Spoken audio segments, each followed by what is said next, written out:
There you go. Now you should be able to hear me. How's that? Yeah. All right, there we go. Oh, there we go. How's that? All right. Sorry about that. Should probably be able to hear me now, no? Tell me if you can hear me now, even though I don't think I can see the live comments on my TV screen. So I'm still getting all this figured out, guys. This is only my 5th or 6th time doing this. I can hear you now, and I can see the comments on my big screen in the garage gym. Woo, woo, woo. Oh, God, how exciting. I got technology to work today. Oh, my goodness. Hallelujah. Hallelujah. So we're going to have to start all that over again, aren't we, huh? It's so weird that my sound was muted without me doing that before I went live. I wonder if it does that automatically. Well, figuring all this out, but that's hilarious. That's going to get a ton of views on the replay, right? Yeah, fire that my technology skills are such good. How's that? Holy moly. My boy Dominique, thank you for helping me out and letting me know that you couldn't hear once again. So let's just start. If anybody got this far, God bless you. God bless you. If anybody got this far, this is Patrick Franz, financial and physical fitness, where I come here live for Q&A every day in my garage from 6:30 to 8 a.m. And I'm here for you guys while I work out, if we can get over these technical difficulties, which are my biggest problem. But oh, goodness gracious, if somebody starts watching this replay and they watch my video without being able to hear my sound for the first 10 minutes, God bless you. God bless you. But my name is Patrick Franz, and I do physical fitness and financial Q&A in my garage in the mornings, so that you guys can have a place to come and either work out with me, be motivated to get in better shape, or ask questions about physical fitness, health, and or investing and building wealth and protecting wealth and those kinds of things. And so, dang, sorry about technical difficulties all day long. That's my name, Mr. Technical Difficulty. But we're also going to do some, workout today. And so I'm doing lat pull downs today on the lat pull down machine, as you can see right here. But we're going to be doing some lat pull downs, some upright rows, some curls, and some seated rows, and all that good stuff today while we're chit-chatting. So the number one thing I want to do is get your participation, whether you're watching the live or watching the replay, okay? If you're watching the replay, obviously put some questions that you may have in the comments, and I'll try to address them in my next live. But what we were talking about today is protection, asset and wealth protection through trusts. And this conversation can spin any direction based on your questions that I'm here to answer live. But what we're talking about is asset protection and trusts. And of course, you guys would understand why asset protection and having the right trust is very, very important. A trust is like a shell of protection around what it is you own. So we talked a little bit, guys, about a family trust. And we talked about a family trust being more for belongings and knickknacks that you want to pass down to family that are maybe heirlooms and things like that. But we're going to go into what a dynasty trust is. Most people don't even know that a dynasty trust exists, which is wild. When I found out a dynasty trust exists, I was pretty amazed at what it is. A dynasty trust is a trust, which again is a protective shell that you can put things into, or a protective box or cage you can put things into that you own. But a dynasty trust, which is really cool, hence the name dynasty, it's a trust that lasts through multiple generations. Most trusts, like a living trust and a family trust, these kind of trusts are available while you're alive, and then when you die, they go away and get dissolved. A dynasty trust lasts multiple generations, 300 and some odd years up to 1,000 years, depending on what state and where you form your dynasty trust. But unbelievable with the fact that that allows you to pass things down to multiple generations and protect them for multiple generations. And so a dynasty trust is pretty amazing. We use a dynasty trust a lot of the time for life insurance. And why would those two things go together? And what the heck does life insurance have to do with anything? It's not your mom and dad's old life insurance. That's the thing. There are specially designed whole life insurance policies that are not designed around death benefit, but so much more designed around banking. So if you read What Would the Rockefellers Do? It's a book, and you look at the Rockefeller waterfall effect, and we've always heard the statement, the rich keep getting richer. Right? We always heard the rich keep getting richer. Well, this is one of the reasons how they keep getting richer. Basically what happens is they form a dynasty trust. Dynasty trust, again, a protective shell or a cage you can put assets and things into to pass down for multiple generations and to protect them for multiple generations. So you form this dynasty trust, and then you take these specially designed whole life insurance policies and you treat them as bank accounts that happen to come with death benefit. So what I mean by that is you start to fund. They're called cash value life insurance policies. So you certainly have to fund them with cash. There's zero doubt. Okay? Got to fund them with cash. But don't we fund bank accounts with cash? And don't we fund our stock market accounts with cash? And, don't we fund our savings account with cash? So yes. So think differently of, rather than putting your money in someone else's bank, you creating your own family bank. So think of it that way. Pretty interesting. So what you're going to do is you're going to take and get a life insurance policy, or shall I say glorified savings account, bank account that comes with death benefit. Let's think of it that way.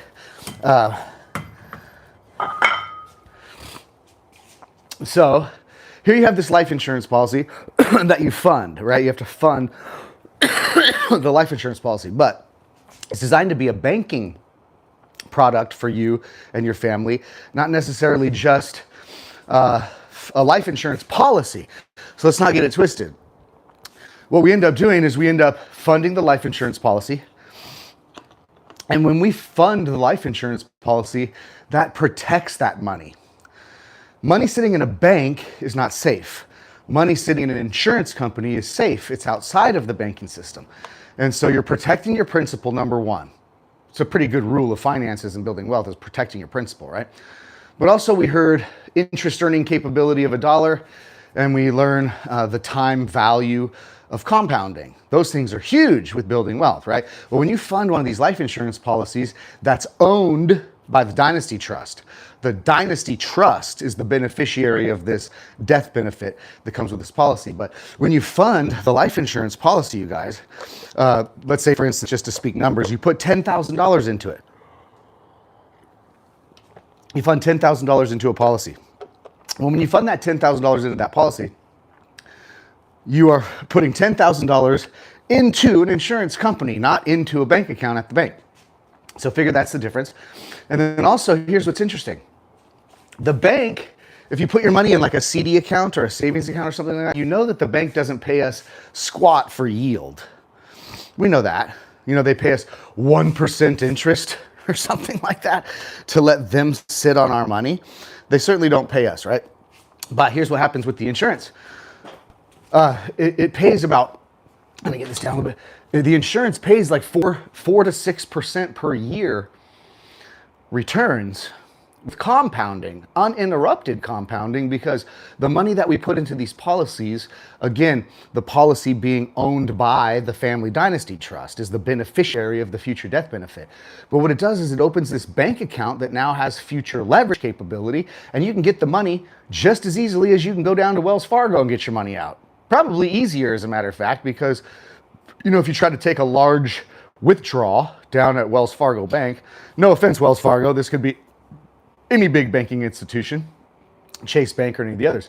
If you go to an institutional bank and you try to take a withdrawal out of like $100,000, you know they give you a bunch of crap. It's hard. They don't even have $100,000 cash in that bank probably. It's not like the old days where they had the cash and the gold back in the safe. So who knows, it may be easier to get your money out. But I'm telling you, within just a day or two, you can get the money transferred out of your life insurance policy into usable monies in your bank account. So it's accessible, just like a bank account. But the biggest deal is, excuse me, the biggest deal is that compound growth, uninterrupted, is wild. And let me explain why. You know, compounding is magical. Compounding is a real way to build wealth. And if you put money into something and it compounds at 4 to 6% per year uninterrupted with compound interest like that, you do the math, right? Compounding works over time, but if you did the math and it was like, say, 30 years time, it becomes quite a bit of money, you guys. Quite a bit, okay? And so that's one reason that when you put your money into the policy that's owned by the Dynasty Trust, that policy money is there growing at 4 to 6% per year with compounding forever until you die, right? Now, here's what's cool. These specialized bank accounts, I call them glorified bank accounts, that come with death benefit, do come with death benefit. And unfortunately, all of us at some point or another will be perishing, right? All of us at one point or another are going to perish. And so we're used to paying into regular life insurance policies that regular life insurance policies are only for death benefit. So we're used to life insurance being the mindset of we pay into it, we pay into it, we pay into it. Our whole lives, pay, so that when we die, our family's taken care of because they get death benefit, right? This is different. Again, this is banking. So figure a bank account that has compound growth, that the cash in there is accessible, like a savings account, but that comes with death benefit, right? Just think of it that way. So, of course, all of us at some point or another shall perish. And so then that's when the death benefit kicks in. See if I can do that now so it won't go all over the place. But get this last set of lat pull downs in. But Patrick Franz, live Q&A, fitness and finance. If you guys don't know and you're watching the replay and you have questions about this stuff, put it in the comments so I can try to address it in my next live. But we're talking about life insurance that's designed for banking is what we're talking about. So imagine an account that grows at 4 to 6% per year in perpetuity with compounding. The money is accessible. It's protected. It's not in the banking system. It's in an insurance company. Insurance company's been around longer than the American banking system has and survived all the recessions and depressions. So it's a good place to have your money for protection of principal. The compound growth of 4 to 6% per year is insane over time. And then also every time someone perishes that has one of these accounts in the Dynasty Trust, there's a death benefit that is paid to the Dynasty Trust, because the Dynasty Trust is the beneficiary of the bank account or policy that we're talking about. So I hope you guys are wrapping your mind around that, in the fact that trusts are the protective layer for your wealth, and this combination of a Dynasty Trust and cash value whole life insurance policies, this is how the rich keep getting richer. So imagine if, like the Rockefellers would teach us, imagine if we had every single member of our family that is born, well, after you've insured people that are older, right? But after you insure yourself and your wife and your kids and all that stuff, each of these people have a policy on them, because we have to consider these policies once again as bank accounts, family bank accounts in the family bank that happen to come with a bonus of death benefit. That's how we have to think of it. So if we're funding all these policies, every single family member, of course, at some time in the future is going to perish. We don't know when, but it's a guarantee. And so they fund these bank accounts that are owned by the Family Dynasty Trust, which is the beneficiary of the death benefit. So they take and they fund these policies, And all the money that goes into funding these policies is growing at 4 to 6% per year with compounding and perpetuity forever. And it's leverageable when they need the money. But it all comes with death benefit. So can you imagine every single family member having one of these bank accounts in the family trust? Well, everybody's going to perish at some point, and that's when the death benefit kicks in and you get that life insurance benefit that we talk about, because everybody perishes, and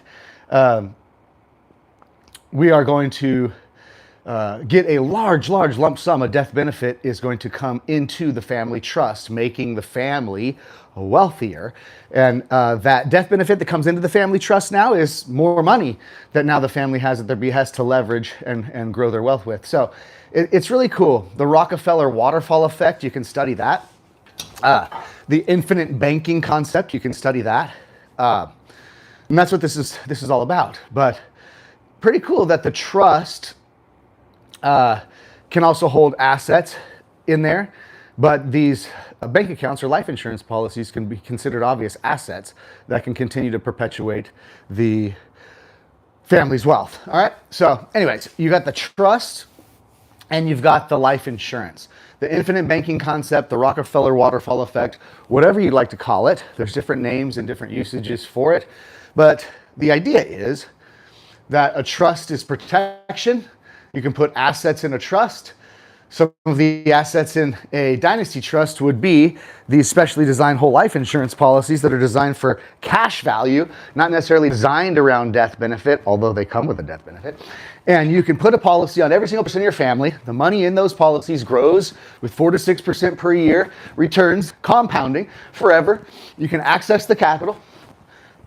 So it's an amazing thing. And everybody who does perish in the family, which we all eventually will do, is going to have a nice lump sum death benefit that goes back into that dynasty trust. So, hope you guys are wrapping your minds around this, but this is one of the reasons why the rich keep getting richer, okay?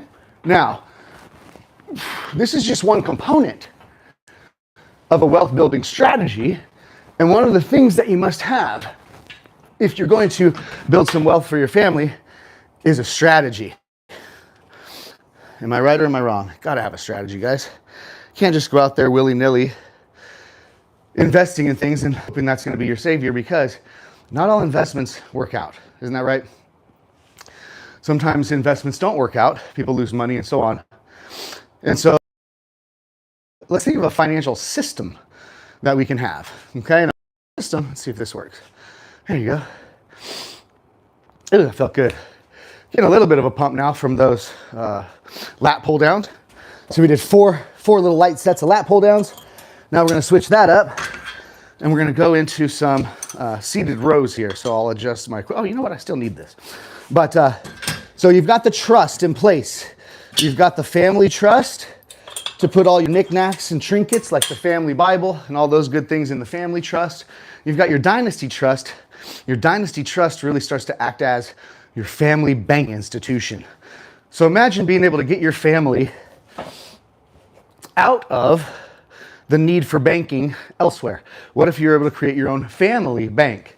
That's what happens with this dynasty trust and these life insurance policies. So that while your family members are alive, that cash that is funded into those life insurance policies is leverageable. So that means that you can create your own family bank. So what if throughout the life of the people in your family, like your children, your grandchildren, and all those good things, what if throughout the life of the family, they didn't ever have to go to an outside institution or banking institution to borrow money for anything? What if that was the case? So you know how we've all borrowed money to buy cars, we've all borrowed money to buy houses, we've borrowed money to pay for our weddings, we've borrowed money for medical and dental, we've borrowed money. So all of us have borrowed money at one point or another from an outside institution or a bank. And when we do that, when we borrow money from an outside institution or a bank, they're going to charge us interest to borrow that money. And interest is profit for a lender, right? Profit for a lender. Profit for a bank. It's the profit they make for letting you borrow their money. So think about this.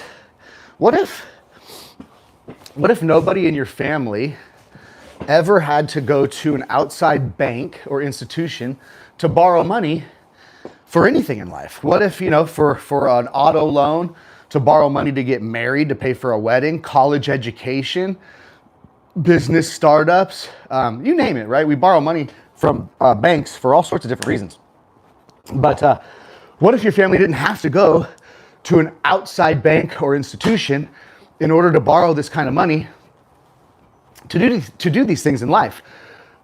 Then the interest, which is profit, that a lender makes by letting you use their money, the interest now being paid to outside people, outside of your own family tree and lineage, and not getting your interest. What if all of those loans, auto loans, wedding loans, what if all of those loans, when needed in life, were able to be taken from the family bank rather than an outside bank? It's not that you're giving money. It's not like this trust fund baby thing. You're creating a family bank, so you don't just give your money to your kids and let them squander it.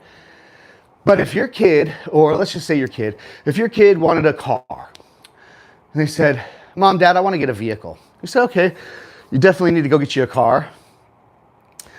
But you don't have the cash to pay for the car, so you need to get an auto loan, okay? So your child is going to go outside of the family, go borrow money from some outside institution or some bank, lending institution, and that bank's going to give them the money to buy the car, put it on a 4, 5, 6 year term, whatever it is, charge a certain amount of interest, which is profit for them. And every time you make a car payment, there's money that's leaving your family wealth circle and it's going to somebody else's family wealth circle, because that interest is lost, spent money from the family, and that interest is profit to somebody else, the lender. So just think of funding all of these policies, and that money is in those accounts, safe, growing at 4 to 6% per year in perpetuity. And it's leverageable. So now you have all this money sitting over there that also comes with death benefit, mind you.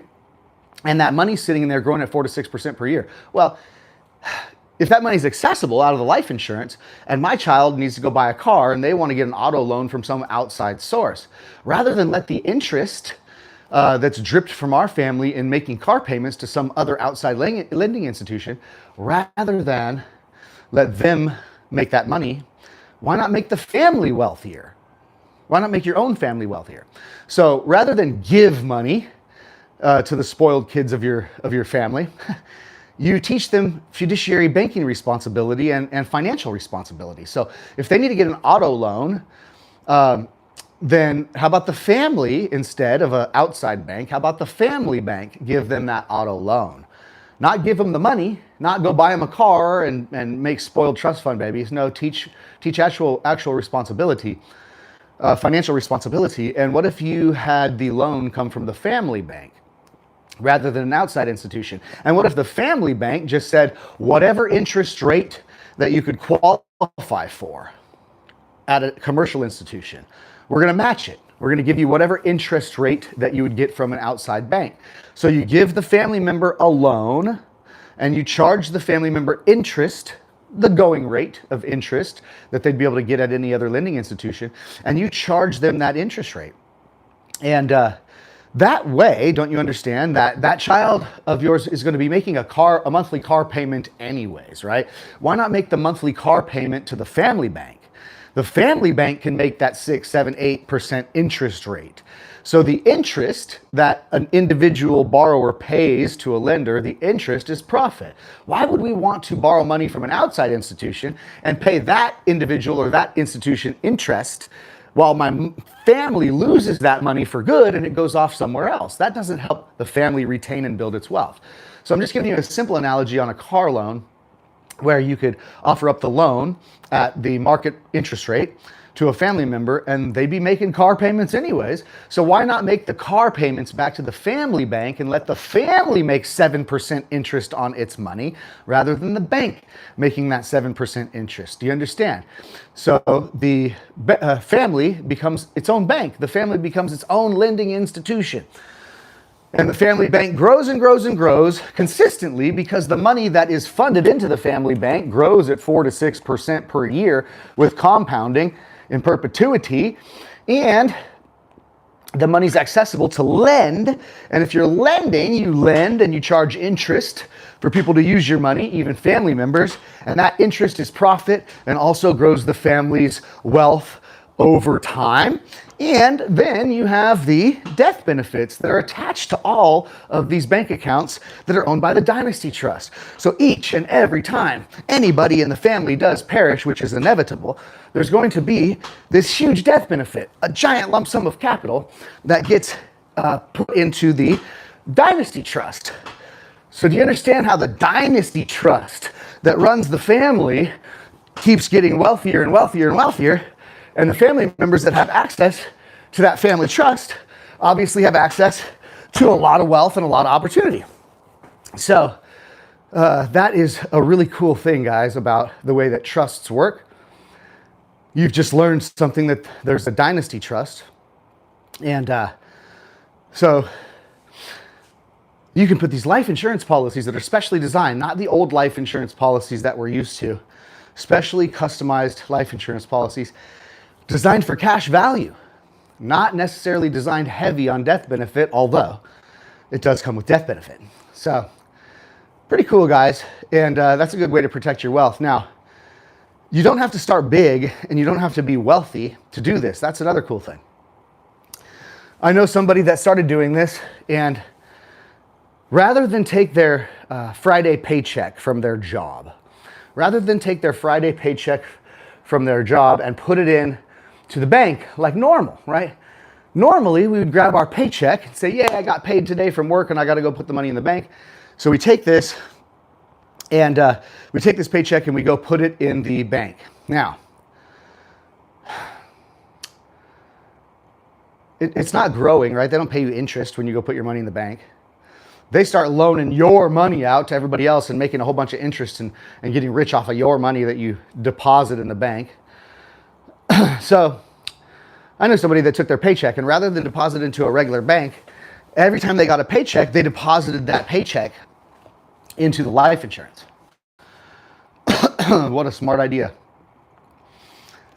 Especially if you don't obviously need to spend every single dime that you make each month. If you're not going right back down to zero each month, if there's some left over, that money is sitting in your own protected bank, growing at 4 to 6% per year, and also is adding to death benefit for the family. So, I mean, I thought that was pretty smart. So all paychecks go into the family bank rather than the commercial bank or the outside banking institution. And that's a pretty good, smart way to think about it. But that's the protection angle of it, guys.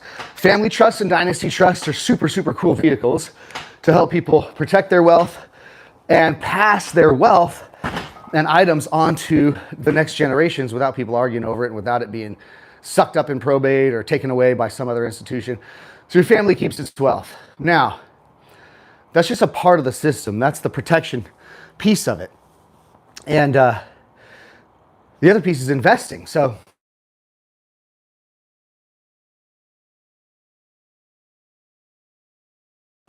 which is investing. Smart to have a system, whereas in this system, you utilize this capital to invest with. That's a pretty good thing to do. What a good point. Well, if you're a private lender, private lending is a form of investing. Okay, so if you lent your money to somebody and you're charging them interest, that's an investment. You're making a profit on your money. But what if you could have the money working in two different places to begin with as a first part of this system? What if you could have your money working in two different places? So for instance, you take your monies and you fund the life insurance policies. Again, these life insurance policies that are designed for banking, that should work. Hello? There you go. So these policies that are designed for banking, why don't you, could you also invest with that money? Yes, but understand, if you had money, you could go take that money and go make an investment, correct? Now, I'm talking about the step in between, which you've just learned. What if you had a dynasty trust? You had these specially designed life insurance policies designed for banking, cash value life insurance policies in there. And What if you just did that step in between your investment? Does it make sense? Having your money work in two places and having your principal protected first, which is cool. So look, here's the system. You take your money and you fund the life insurance policies inside the Dynasty Trust. And now you have an investment you want to go make. You want to buy more Bitcoin. You want to buy a rental property. You want to flip a house. You want to get involved in a syndication. You want to do whatever it is you want to do. So what if you take the money that is in those life insurance policies, you leverage the capital, you take that capital and you put it into something that you want to invest in. So you see, it was just a step that people are skipping. And it's a pretty important step, protection of principal, compound growth, and leverageability. So you take your monies and you put them, oops, I don't want this one. You take your monies and you put them into life insurance. You find an investment you want to go do. You leverage the capital from the life insurance because the capital is still growing over here at 4 to 6% per year no matter what. You leverage, borrow against that benefit, leverage against those bank accounts you have, and take that capital and put that into an investment that has a great return. Something that you would have been investing in anyways. Well, don't you see that step is magical? You've protected your principal. You've had that principal now growing at 4 to 6% per year with compounding, which is huge. You've ensured that you've got a death benefit there for the family to get wealthier when you pass away, or whoever that policy is on, whoever that policy is funded on. And do you see how it's kind of getting badass? And then you leverage the capital, you borrow against the capital in life insurance, and you go and invest that into the investment that you were looking to make anyways. So it's pretty slick stuff, you guys. The investments that I generally gravitate towards are investments that are secured investments that produce cash flow. Let's see if I get up here, if this will be a good angle of attack, angle of the angle. There you go. All right. So the investments that I like, I'm gonna have to make that a little bit lighter. Hold on 1 minute. Forgot that I had the seated row weight on there, not upright rows. So back to my point. The life insurance combined with investing, super brilliant.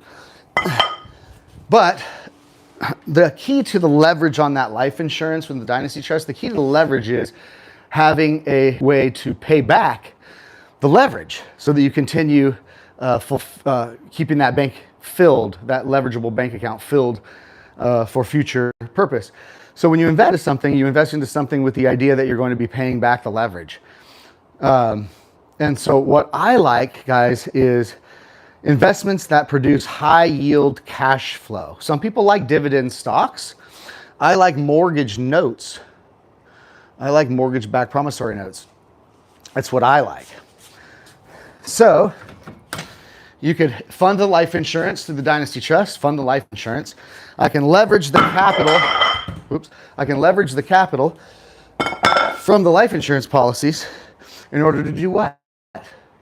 Invest it. Invest it into what? Something that produces cash flow and beats that borrowed interest rate, which if you borrow money from your insurance company, they charge you like 5% interest to borrow the money.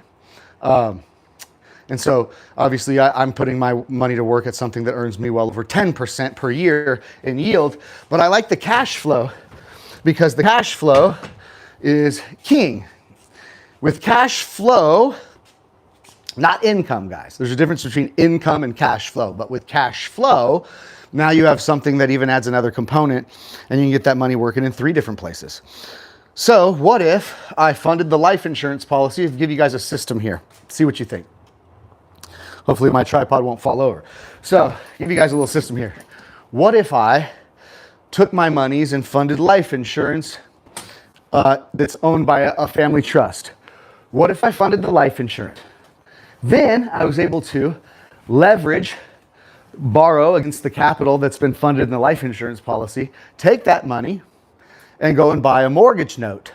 A mortgage note is a secure collateral-backed investment that requires not a lot of management and spits off monthly cash flow. Cash flow is king. And so I've got my money parked in the insurance. That money now is safe. It's growing at 4 to 6% per year, and it comes with a death benefit. My family's taken care of. Now, I leverage and I borrow against that money that I had already funded in the life insurance to now do an investment. Well, if that investment is an investment that produces cash flow, like a dividend stock, I don't like dividend stocks much, I like mortgage notes. But now take that money and you buy a mortgage note.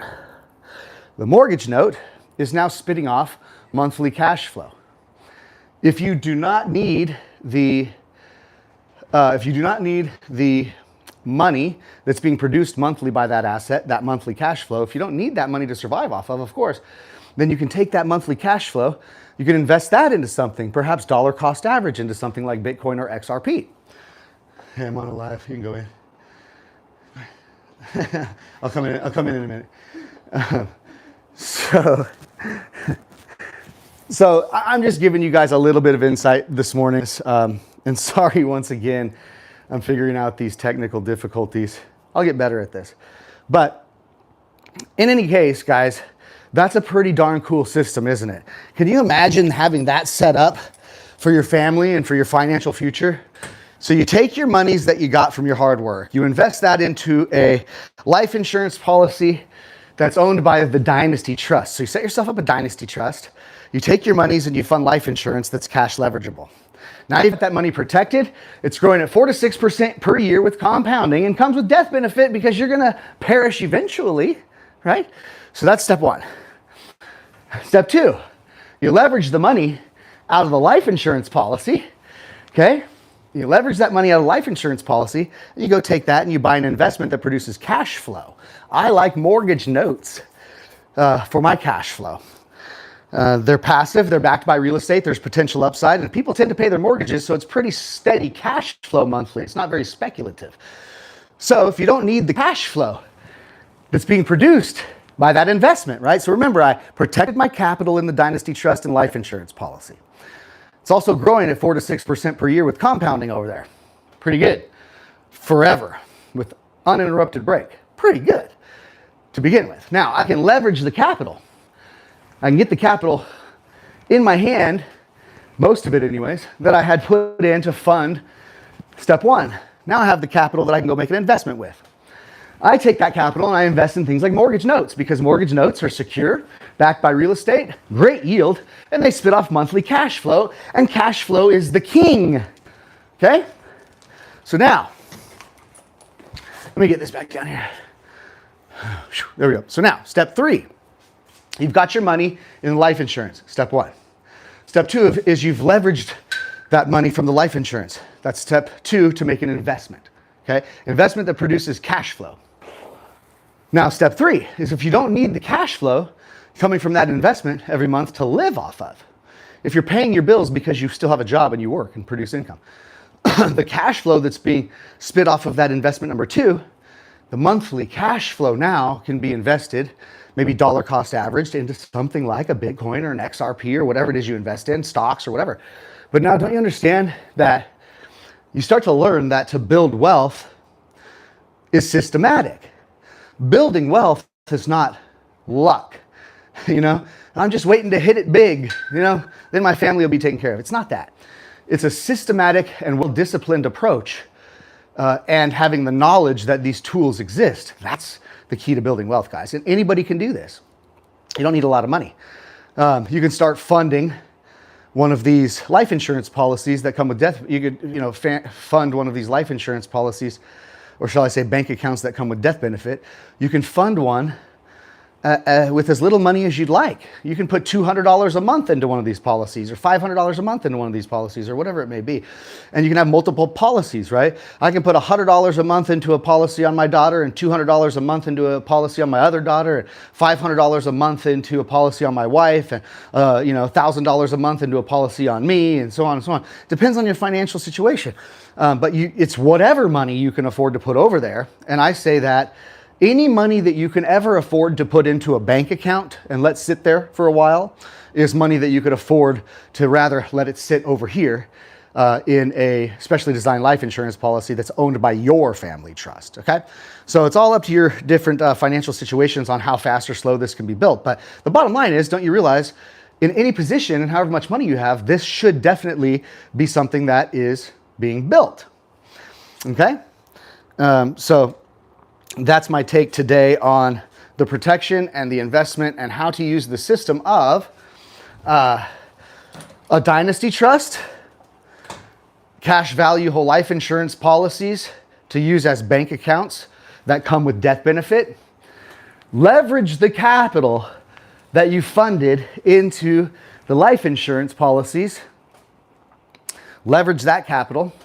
Use that to invest into an asset that produces a great yield and cash flow. So something like a dividend stock, or what I like is mortgage notes. And now you've got that money that's working for you and producing monthly cash flow.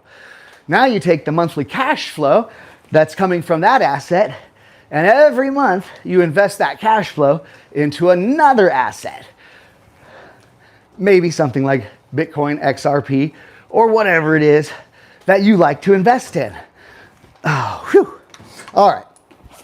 But that's a pretty good system, right? If you've watched the video all the way through till now, maybe you're in the replay, drop a 1 in the comments or something like that if you get what I'm saying, and if you're kind of saying right now, wow, that is impressive. Okay, so there's a systematic approach to building wealth, you guys.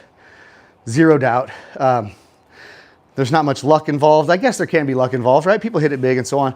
But look, without the financial intelligence, without understanding these wonderful, amazing financial vehicles, that's when you see the people that win the state lottery and have $3 million in their hands and then are broke shortly thereafter because they don't have the financial intelligence. That's not what earned them the wealth. Winning the lottery doesn't teach you any type of systems or discipline. So that's a fact, Jack. All right. But anyway, I digress. Feeling good this morning on the workout. Right now we're going to finish up with some curls. So fitness-wise, guys, starting to get a little bit of pump. You can see the veins a little bit. And it's starting to feel a little bit better, right? It feels good when you start to get your muscles pumped up a little bit. But what we started with was, we started with lat pull downs. Then we did some seated rows. Now we've done some upright rows. And now we're gonna do some curls. And that'll be the end of it for the exercise. But yeah, guys, I do this every morning in my gym to go over live Q&A. So the best thing I like is participation in the comments, where I can really jive live with people and answer your questions that you may have to the best of my ability to give some help and to give some value to people. Today was sort of more of a presentation that I wanted to give because there's a lot to talk about with this financial system, isn't there? A lot to talk about.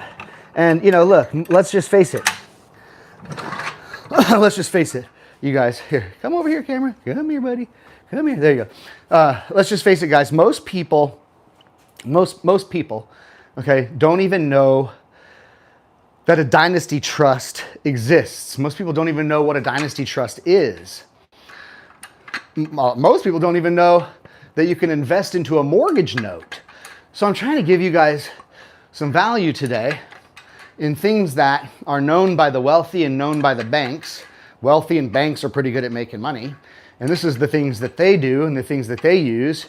And they don't want us to know that they exist. And if we find out, then good for us, because we had to do the research or watch some nitwit's YouTube video like this while he's working out telling me. Whatever. But the only thing you can do is blame yourself for knowing and not taking action. We can never blame ourselves for not knowing. It's not fair. So before this, maybe you didn't know there was a thing called a dynasty trust. Before this, maybe you didn't know that you can get specially formulated life insurance policies to act as glorified interest-earning bank accounts that are leverageable to create your own family bank. Maybe you didn't know that. Maybe you didn't know that you could take that money and borrow it and invest in something like a mortgage note. You could own someone's mortgage and collect their mortgage payments every month without the headaches of being a landlord. Who wants to collect rent and deal with tenants? Oof. So you got your money working in the life insurance. You've got your money now working two places because it's now leveraged and invested into a mortgage note. And now you're using cash flow. Go inside, baby. I don't want you on camera. It's live online. I don't want you on camera. Okay, I'll be in a second. It's my daughter. She's going, dude, get in here, Dad. I'm hungry. So I'm going to have to get out of here and go feed the little one. But if you invested the money into a mortgage note, mortgage notes produce monthly cash flow. cash flow is different than income, you guys. Income you work for, cash flow works for you. So now you have this cash flowing asset. Every single month, you're getting cash flow. If you take that money that you're getting each month from the cash flow of asset number 2 and invest that into something like stocks or Bitcoin or XRP or whatever it is you'd like to invest in, don't you see you have the same money? You have the same money working 3 places. You have this. You have protected the principal. You have purchased a certain amount of death benefit that's going to make the family wealthier, and created really your own family bank. And as this grows, you guys, over time, this is not get rich quick. This is not an investment where you're putting money in and getting rich off of it. This is an infrastructure you're building in a family banking system for your family to perpetuate your family wealth for generations. You really become the change maker in your family's wealth for the future. And another thing that it gives us the ability to do, guys, with this dynasty trust, which is pretty awesome, is write the rules or the morals or the standards that you'd like the family to follow in future generations when you're gone. It's pretty cool too. So in order to have access to the family trust money, you can put rules on it, and you can put things that are, morals you have, or things like that, to whereas, there could be family members in the future that don't get access to this wonderful family banking institution that the family's built. They don't get access to it because they don't operate under the family's guidelines, I guess you can say. But, for instance, just to give you guys an idea, right? My father-in-law's trust, he has in there, because it's a Christian family trust, we're Christians, and he has in there that if anybody in the bloodline, if you send your child to a Christian school, the dynasty trust will pay the tuition. So you can do stuff like that, right? The dynasty trust, the family dynasty trust, will pay for the child's education if the family member elects to put them in a Christian school. Now, it doesn't mean that the family members will have to put their children in a Christian school. If they don't want to, they don't have to. It's just that they'll have to pay the tuition themselves if it's not a Christian school, okay? The family trust will pay the child's tuition if it's a Christian school. So, something like that, okay? That's just an example of standards and morals. Come back here, little buddy. Come back here, little buddy. There you go. It's just an example, guys, of standards and morals, right?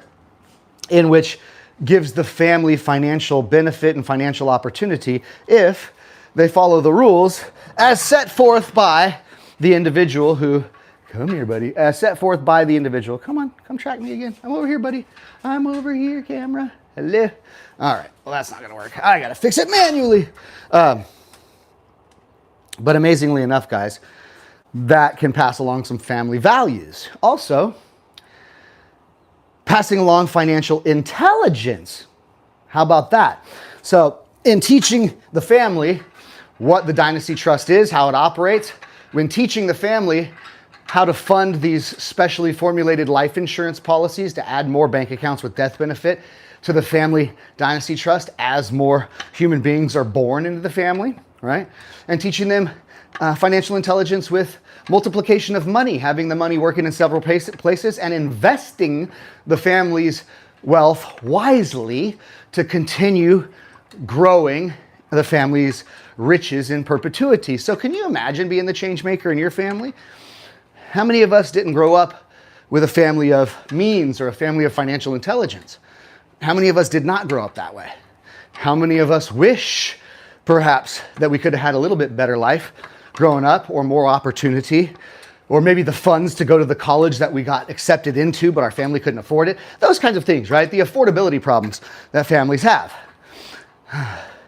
Some of us wish that we would have had a little bit better opportunities growing up, and you could be the one to create that for the rest of your family tree. So be the change maker, right, in your family. We laugh and say that you'd be the one that there's an oil painting of you, right? A 4 foot by 6 foot oil painting of you that gets passed down through generations. And they say, boy, old great grandpa so-and-so, thank God they changed the family tree, huh? But that's really kind of the truth. It's a joke, but it's the truth. Most people are forgotten one generation after they perish. Forgotten. It's wild, right? And so being the change maker of your family, setting your mark in your family tree, allowing your family to grow wealth in perpetuity, protecting it, making sure that one silly family member at some point doesn't have the ability to squander the family's wealth. You're protecting your principal, you're insuring your family's money, you have leverageability, you're teaching your family financial intelligence, morals, and life laws to live by. And you're giving the future generations an amazing chance that maybe some of us didn't have financially. But I just encourage you guys to, better your health and better your wealth. Both your health and your wealth are very important to the impact you can make here while you're alive, and also to the impact that you're going to leave and make while you're gone off this earth. So I hope, guys, this inspired you a little bit. And if you have questions about this stuff, go ahead, pop a question in the comments if you're watching the replay. I'll try to address questions and things like that on Monday, or I'll come with a different subject. But you guys know that I'm going to talk physical fitness and health or financial fitness and health here from my little dungeon garage gym, Monday through Friday, 6:30 a.m. to 8 a.m. Pacific time, rain or shine, and I'll be here even if you're not. So guys, come on and get a workout with me in the morning if you just want somebody to work out with. You want some motivation, I'm here for you there. But also just come on here and know that if you do shoot on here and you have questions about investments, questions about family trust, protecting your wealth, growing your wealth, compounding, and just living a better life financially and leaving a better financial future, then come on, man. I'm here to help you answer your questions about finances daily as well. So you guys, I really do very much appreciate the time that you guys spend with me. I wish you the best, and I'll see you guys next Monday at 6 a.m. Pacific time, and I am going to be signing off. We'll see you later.